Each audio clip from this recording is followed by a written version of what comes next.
Good morning, YouTube. Shade Tree Joe here. It's been a while, and we're going to go ahead and get back onto it today. I am headed up to pick up a new project, and so we're going to take you along on the trip and show you what we're getting here in a little bit. But to paraphrase one of my favorite movies, it's 297 miles to Moran, Kansas. It's nighttime. Screw that up. It's 297 miles to Moran, Kansas. We got a full tank of diesel fuel, no cigarettes because I quit that shit back in '92. It's nighttime and we're wearing sunglasses.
up Willys Nelson. He's old, he's crusty, he's orange and a little bit gray on top. So this is where we're going. This is going to be my next build. Ultimate goal is coil spring suspension all four corners. Picturing probably, more likely than not, a Jeep TJ or later a chassis underneath this. Obviously, I'm going to have to go ahead and make modifications to make everything fit, but that's not a big deal. All in all, children really. All in all, good solid body, good solid chassis. A little crusty in places, but what you expect for a 60-year-old plus vehicle. Overall, not bad. I'll give you a quick little walk around here. So somebody made a nice, really big hole up in the top of the cowl. Not a big deal to patch that. That's simple enough. Firewall somebody's already cut out in places, but again, it's sheet metal. It's not that difficult to go ahead and fix up. Some of the work they did was rather crappy, rather ugly, but all in all, it's still there. It's still solid. The frame is not bad. It's got surface rust on it, but it's serviceable if I were to go ahead and use it for any reason at all. It's still got the original axles under it. Somebody did go ahead and put a spring shackle lift on the front, and I would assume on the back as well. Bottom of the doors are a little bit crunchy, but you know, that's not a big deal. Crusty metal is easy enough to go ahead and replace. They make patch panels for the bottom of the doors. Both of the bottom of the cowls are a little bit crusty as well. Some minor holes here and some spray foam insulation stuffed in there. Go ahead and clean all that out. It's flat metal, so again, fairly simple to replace and repair. Been a critter underneath the seats on both sides, and something smells a little skunky. So I've been kind of careful poking and prodding around in there just yet. I don't want to wake up a skunk and really have to celebrate. The floor pan is patched up. However, the deal came with 2 brand new pans. So I've got a new floor to go ahead and install on both sides. No inner door panels at this point. My biggest headache is there are no outer door handles, and they are not in reproduction. So the only thing I can do at this point is hopefully find somebody that is selling some of the 1960 door handles, because the earlier ones do not interchange. I really don't feel like spending, I think it was $1,400 for a keyed set on eBay. Rear wheel arches on both sides are crusty right on through. But again, it's relatively flat metal. This flange right here, this arch, is all about 2 inches wide. I think I can go ahead and recreate that. Shouldn't be too bad. Rear tailgate window is in good shape. It's not original to this one, but it is functional. There's 2 spare tailgates in the back, plus the hood. The tailgates, I think I can go ahead and take 2 and make 1 good one. So that shouldn't be bad. There's some rust repair already done back here on the floor with some pretty decent square tube. Not the best work, but not horrible work. I can definitely live with it. Function is what I'm after, so that's fine. I can work with that. Got shackle lifts on the back again as well. But again, that chassis is not going to get used for anything much more than a jig. This part here is probably the worst of it. This whole patch panel assembly for the side's about $350. I think I will probably bite the bullet to do that one just for the corner and the fuel filler.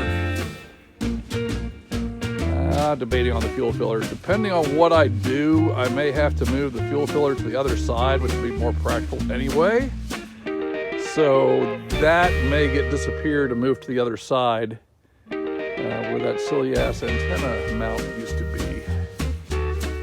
That could work. I could go ahead and steal all of this, steal this piece out of here, move to the other side, which would also include a spare tire mount, but this is all good substantial steel. So So I can go ahead and cut around the welds, take that, move it over. That's just a section of floor back here. That side's good and solid, so I can do that. And then this side here, I just go ahead and flat panel it, the whole side. I can do that. Hell yeah, I can do that. Fix this side up. Fuel filter gets moved to the other side, which makes my fuel tank option a little bit better because I'm going with a small block Chevrolet 350 that I already built that was going to be used in Ethel. And instead, I'm going to go ahead and use it on this project because Ethel's got that Chrysler drivetrain in it. Probably end up with a Holley Sniper fuel injection on board. 700 R4 automatic or 4L60E with a, obviously it's going to have to be a driver's side drop if I go to a TJ chassis and axles, TJ or Fender Jeep. So there's that, but only real broken glass is this door right here. The flat glass for the window and the wing window are both cracked. Everything else is still in good shape. The roof is good and solid. Again, this door here is not bad. A little bit of pitting down there, some bubbles start to pop up and that can be fixed.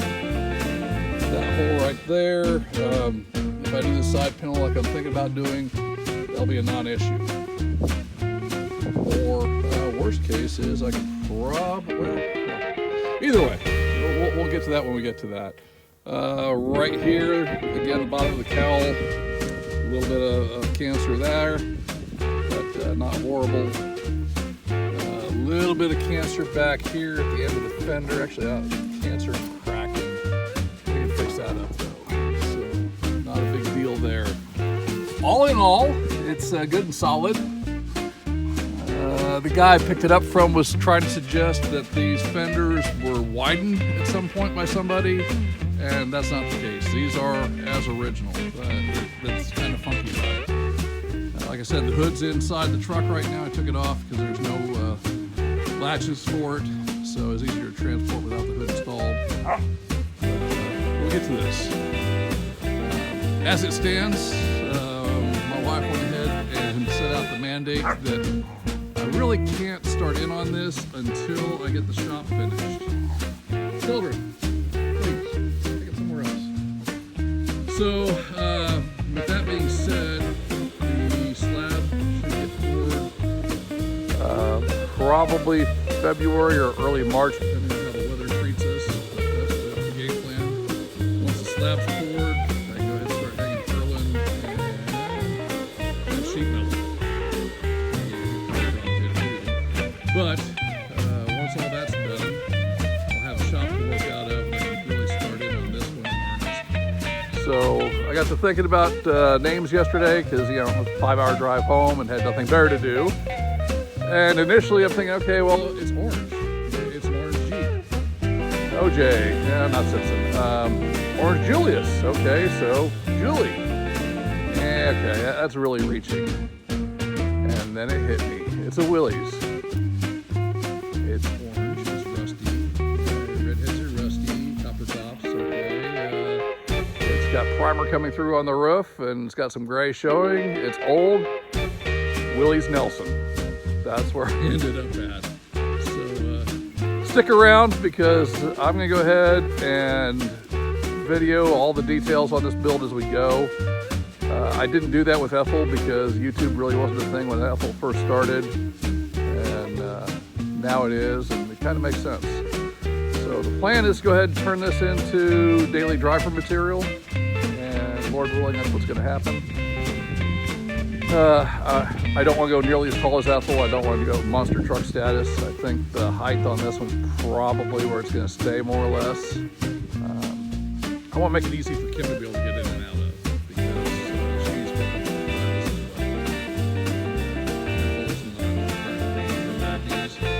so Willys Nelson, on the other hand, I think, well, not only that, but the small block 350 that's going in was originally in her pickup truck, which was originally her grandfather's pickup truck, and that's brand new. So that engine has been rebuilt a couple times. It's currently 60 over. But it's the 010 casting 4x350 from